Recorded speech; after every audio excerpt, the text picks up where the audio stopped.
Yo, what's up, y'all? It's Kamikaze MMA. Welcome back to the channel. Fuck this motherfucker. Ilia Toptoro, fuck you, motherfucker. Alright? I'm fucking done with your bitch ass. Alright? But in all honesty, good win. Good win by Ilia.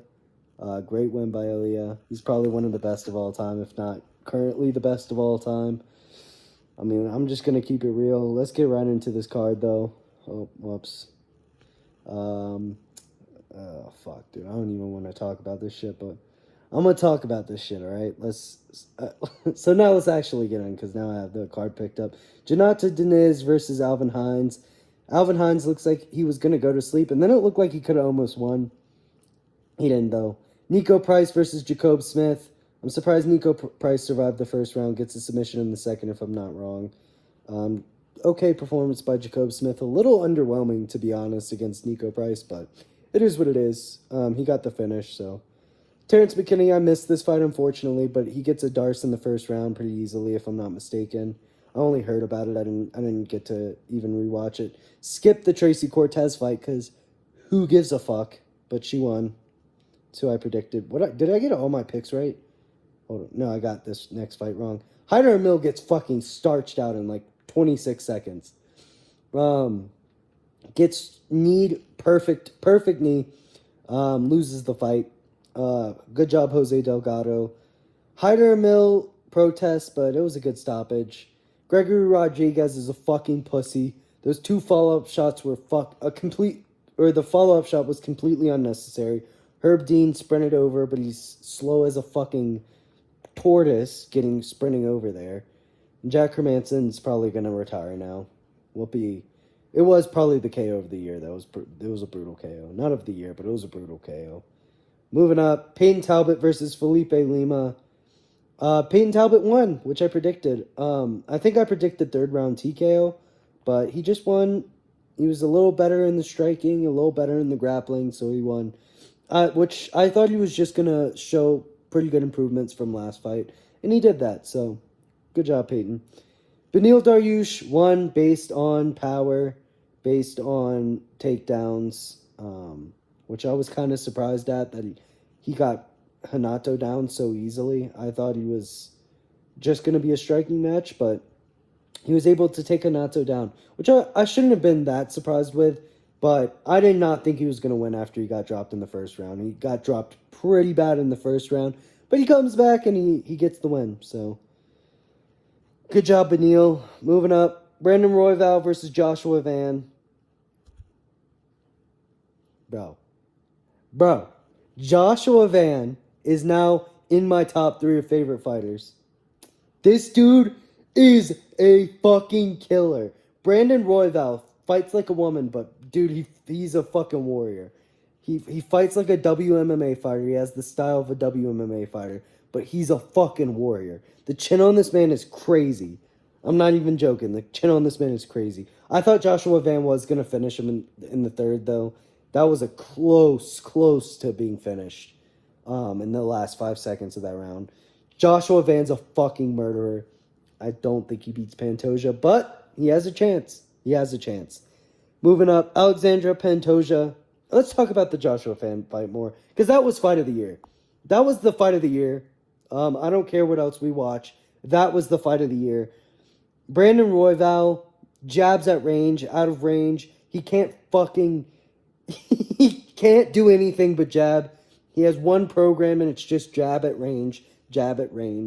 I don't understand why he doesn't. He's been fighting for how long, and he doesn't know how to do anything but jab at range and throw a low kick every 15 minutes. I don't understand that, but he's a warrior. He fought hard. Joshua Van started getting predictable in the second round. I think Brandon Royval did win the second round. And then he just comes back, and he's just like, all Brandon Royval is doing is throwing jabs at range. This is so predictable. I'm just going to fucking swing under the jabs and just hit this dude. And he landed almost every shot he threw. I mean, it says he was 209 for 311 and 204 for 305. But, I mean, Brandon Royval missed half of his strikes. And Joshua Van made 66% of his strikes or so. So, Good performance by Joshua Van. Really good performance. Fight of the year. I'm sure it got fight of the night because it was the best fight of the night. But yeah, wow, Joshua Van, you're incredible. I love you. Pantoja versus Kai Kara France. First two rounds were so bland. I'm a fan of Pantoja, but I am gonna be real. His fight style is pretty boring. If he just threw a couple more ground and pound shots, he'd be one of the more entertaining fighters in the UFC. But for some reason, his coaches haven't taught him how to throw ground and pound shots. So we have to deal with this guy just laying on people. He's probably just gonna lay. Fuck. He's probably just gonna lay on Joshua Van for 5 rounds, and that's how I'll beat him. If we're being real, but I think Joshua Van might be able to take down defense, merchant him and get a decision win. Possibly, I don't think he's gonna finish him, but possibly. I mean, he did crack fucking Roy Val's chin, who's uncrackable. I don't think Roy Val's been knocked down before that. I could be wrong though. I'm not gonna look it up. I don't care that much. Moving up, Ilia Topuria knocks out Charles Oliveira. As I said in my prediction, Charles Oliveira had 0 chance to win this fight unless Ilia Topuria just blew his knee out randomly. And he KOs Charles Oliveira and then goes for 2 hammer fists on an unconscious Charles Oliveira. Ilia, if you just did walk-off KOs on Volk, if you... The KO on Max isn't as bad, even though I'm the biggest fan of Max out of the 3 people he KO'd. Max is in my top 3 favorite fighters, so... That sucks, but he didn't put Max out cold and then hit him. He dropped Max and then followed up. So that one didn't piss me off too bad. Charles was knocked out cold. You don't have to fucking hit him twice, dude. What the fuck is your issue?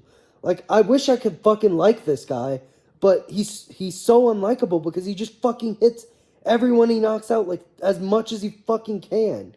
It's not like he's like, oh yes, I have to knock out the legend to become the legend. He's like, no, I have to fucking kill this dude.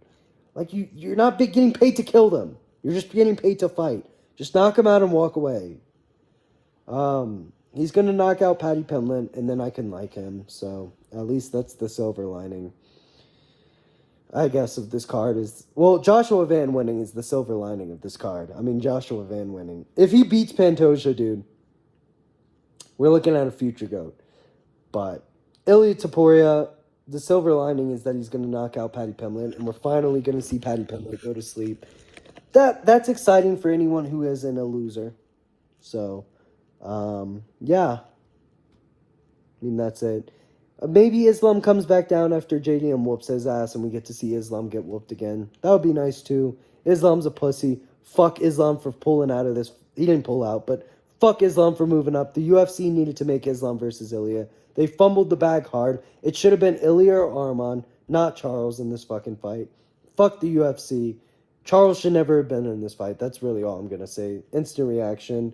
I'm a little emotional if you can't tell, even though I don't have emotions because I'm a stoic. But, you know, it is what it is. I'm tired of shit. I'm about to go to sleep. I ate some sushi, and the person who delivered my sushi, the sushi was all over the fucking bag. And half the sushi had wasabi all over it, and I fucking hate wasabi. So that was just a little antidote. Peace.